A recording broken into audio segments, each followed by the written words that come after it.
pasado ya hicimos el mayo temático y lo hicimos dedicado a la crisis. Y justo esta mañana, en una entrevista en la SER, lo comentaba, que el año pasado vieron relatos, no sé si alguno de vosotros participasteis en alguno de los relatos de la crisis el año anterior, pero el año pasado pues hubo quien habló de la crisis de vocación religiosa, de la crisis de pareja, de la crisis de los 40, y también de la crisis económica. Sin embargo, a la hora de el golpe a la crisis aquel pasar y este año tener el golpe a la corrupción, personas que no nos conocemos nos hemos puesto de acuerdo en un pacto casi de silencio y como si hubiéramos visto un ladrillo encima de otro, hemos pensado inmediatamente en ladrillos, en burbujas, en corrupciones y en corruptelas. Entonces, por deformación profesional, chico, porque a nadie se le ha ocurrido hablar, hablando de corrupción, del brazo corrupto o incorrupto de San Fulgencio. Ni se le ha ocurrido hablar, por ejemplo, de la corrupción informática. Hay archivos corruptos que llegan a destruir un ordenador. Y la metáfora del archivo corrupto puede ser muy interesante para entender qué es la corrupción. Y ahora luego lo veremos. Porque los médicos tenemos, sobre todo quienes trabajamos en el ámbito de la salud mental, tenemos tendencia a una introspección, a escuadriñar, con diguem en valencià, o escudriñar, como decimos en castellano, y llegar al fondo de las últimas razones de todo. Y se me ocurrió buscar cuál sería el perfil del corrupto, qué características definirían al corrupto. Y al igual que en las series de televisión, como Mentes Criminales, como CSI, dije, voy a hacer un perfil del corrupto. Y me salió el perfil. Y me llamó la atención que muchos ítems en el perfil del corrupto compartían características con otro perfil conocido, que es el perfil del psicópata. Psicópata que muchos identificaréis. Os estoy ya tuteando, pero es una costumbre que luego me perdonéis, pero cuanta más gente veo, más como me siento y más me gusta acercar distancias. Es el perfil del psicópata, el oír hablar del psicópata es algo que nos lleva a muchos a pensar en asesinos en serie. Psicópatas que maten a realmente muy pocos, son muy pocos los psicópatas que matan. Es posible que ahora en clase del libro, en estos momentos, haya un psicópata. Os estáis sonriendo, pero lo digo muy en serio. Pero luego hablaremos de eso si tenéis ganas. Antes, quisiera, a ver, ¿por qué tengo por aquí unas chuletitas? Deciros qué es la corrupción, porque me he preparado una serie, siempre me preparo mis apuntes y luego acabo diciendo lo que quiero. Pero si tenemos que definir la corrupción, realmente Perogrullo definiría la corrupción como la práctica habitual en el uso y costumbre de un corrupto. Es decir, abusar del poder para obtener beneficio personal en detrimento del interés colectivo. Entonces, es así como nos encontramos con una mezcla de situaciones como son pervertir, depravar, sobornar, hacer daño, todo configurando un modus operandi que curiosamente es muy proclive a manifestarse en una serie de estratos de la sociedad, no ya estratos verticales, sino estratos compactos de grupos sociales, como es la política, como es el mundo empresarial, como es el mundo financiero, pero también hay corrupción en otros ámbitos, como, no sé, en el ámbito religioso, en el ámbito académico. Si vierais la de maniobras que hay para conseguir una cátedra, la de intrigas, unas intrigas casi vaticanas, maquiavélicas, para transmitir el poder de una cátedra o para conseguir una jefatura de servicio, Dios mío. Hay corrupción a los medios de comunicación.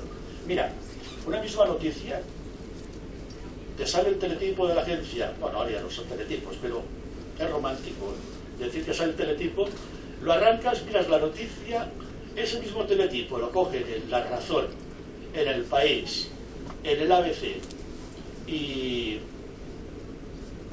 no sé, pongamos las provincias, por coger un periódico local, y seguramente van a salir 4 noticias totalmente distintas, porque hay un sesgo influenciado no por la opinión del periodista. Si fuera así sería interesante, porque en ese caso estamos leyendo análisis, pero por lo general ese periodista tiene que comer, tiene que pagar la letra del piso, tiene que pagar la mensualidad del colegio de sus hijos, y claro, ahí el sesgo ya es la ideología del grupo para el que escribe, y eso ya es corrupción. Por lo tanto, la corrupción se manifiesta en todos estos ámbitos. ¿Y a través de qué? Bueno, pues solo tenéis que abrir cualquiera de esos 4 periódicos y veréis que a partir de sobornos, a través, mejor dicho, de sobornos pues para conseguir un contrato, para edificar donde no se puede edificar, pero yo te digo que el año que viene se podrá edificar en ese terreno que ahora vas a comprar por X y que entonces valdrá 100 o 200 veces más, a partir del fraude fiscal, a partir de la evasión de impuestos, a partir de las contabilidades B, ya con B de Bárcenas, a partir de manejos de dineros opacos al fisco, y todo esto lo que hace es que la población se mosquee. La población inmediatamente vea que algo, perciba que algo no está funcionando, y que tenga una tendencia, sociológicamente hay una tendencia sociológica a aceptar la corrupción como algo normalizado, como algo estandarizado, como algo que es inherente a la idiosincrasia de los grupos de poder. De tal manera que el ciudadano se acaba desensibilizando conforme se va sintiendo engañado por los políticos, por el Estado, y al ver la impunidad, aparente impunidad, pero más que aparente también real, impunidad con que delinquen a gran escala quienes no reciben el castigo, y inmediatamente interioriza una percepción de que defraudar es algo que debe y que puede hacer, y deja de pagar sus impuestos. ¿Qué factores son los que propiciarían entonces la corrupción? Porque la corrupción no se da solamente en las grandes escalas, la corrupción se da absolutamente en todos los estratos sociales. Y la corrupción, y venía esto por lo del archivo corrupto, pensad que cuando un ordenador recibe un mail con un archivo corrupto, este mail se mete dentro, nosotros no le hemos invitado, es un intruso, pero es un caballo de Troya que está dentro, lleno de unos soldaditos que nos van a destrozar el disco duro. Y lo que hace es un trabajo en el que se carga el sistema. Fijaros en la metáfora, se carga el sistema. Un corrupto se carga el sistema, 2 corruptos se lo cargan más todavía, 3 corruptos se lo acaban cargando del todo. ¿Y por qué? Pues porque hemos maleducado a la ciudadanía. La hemos maleducado en el sentido de que les hemos hecho, por ejemplo, que identifiquen el éxito con el dinero. La sociedad consumista les ha impulsado a identificar éxito con dinero, y esto ha hecho que en los momentos de más opulencia de esa burbuja que estaba tan llenita pero que aún no se rompía, viéramos absurdos como que un joven dejara sus estudios, no pensara en su futuro sino en su presente, porque le estaban imponiendo a que lo hiciera, porque estaban experimentando sociológicamente con él, puede que incluso involuntariamente, pero era necesario que hiciera eso, y era necesario que fuera a ganar 3.000 o 3.500 euros al mes con un coche que no se podía permitir pagar, para que luego pasara lo que ha ocurrido. Una crisis de valores, como ya se estaba comentando, y que entonces pues la solución tiene que pasar necesariamente por la educación, ¿no? Reivindicar la importancia que tenemos los docentes y la responsabilidad que tenemos los docentes hoy en día, porque en nuestras manos está el futuro. Y bueno, necesitamos sentirnos más apoyados, más reconocidos, y quizá necesitamos también más horas de enseñanza de ética y más horas de filosofía, porque al fin y al cabo si vamos pensando que todo esto tiene poca importancia, al final bueno, pues lo que nos enseña no se aprende. Yo creo que es algo que para transformar una sociedad hay que empezar por bajo.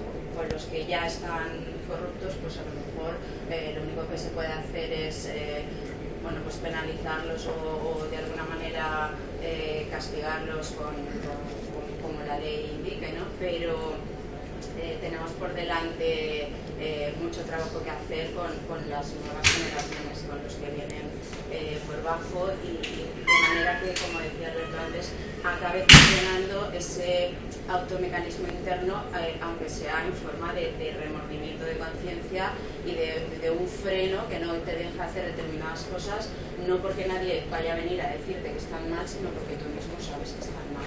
Entonces, bueno, pues ya digo, barriendo para casa, porque yo soy profesora, creo que una de las soluciones quizá pasaría por reivindicar la importancia de la educación. Y el año pasado escribí un libro sobre zombies, y con lo cual cuando me llamó el editor para decirme si quería escribir un relato sobre la corrupción, pues yo lo primero que le pregunté, ¿pero puedo meter zombies? O... pues está cerrado, ¿no? Y me dijo, ¿no? Haz lo que quieras. Digo, bueno, me lo tengo que pensar, ¿no? Porque la corrupción, yo que sé de la corrupción más allá de lo que leo y todo eso, ¿no? Necesitamos una motivación. Y luego me di cuenta de que tenía acciones preferentes de Bankia y dije, ahí a cuchillo. Y nada, y estuve pensando y al final se me quitó la idea de meter el zombie. Digo, esos pobres hombres que han hecho, ¿no? meterse esto. Y pues me puse a meditar en qué significaba pues la corrupción para mí, ¿no? Y pensé en violencia, en falta de ética y moral, ¿no? Entonces, con esos tres ingredientes, pues escribí un cuento sobre una persona que está en un momento de su vida en el que lo ha conseguido todo de esa manera y está en el último día de su vida porque sabe que lo han pillado y antes de que lo cojan, ¿no? Pues se pone a pensar en cómo ha llegado a estar ahí, ¿no? a ese momento. Qué es lo que ha hecho a lo largo de su vida, ¿no? para llegar ahí. Y tiene que tomar una decisión, ¿no? Entre dejar que se cojan, ¿no? Otra cosa pero no acaba el zombie, ¿no? Y nada, es eso, espero que... Buenas, yo soy... el título de mi relato es Una alfombra pisoteada. Y el título es ese porque es así como se siente el protagonista de mi historia en un principio. La historia es en principio un cuento con moraleja, podríamos decir, para que cada uno se pueda hacer sus preguntas al final. La corrupción ya la trato desde varios enfoques en la historia, pero es principalmente una corrupción de valores. Mi personaje en principio es alguien con un sistema de valores muy fuerte, pero que vive en este entorno, en esta situación actual, que ve corrupción por todas partes, a nivel político, en su propio trabajo. Digamos que al final se satura con ello y intenta meterse también en este juego.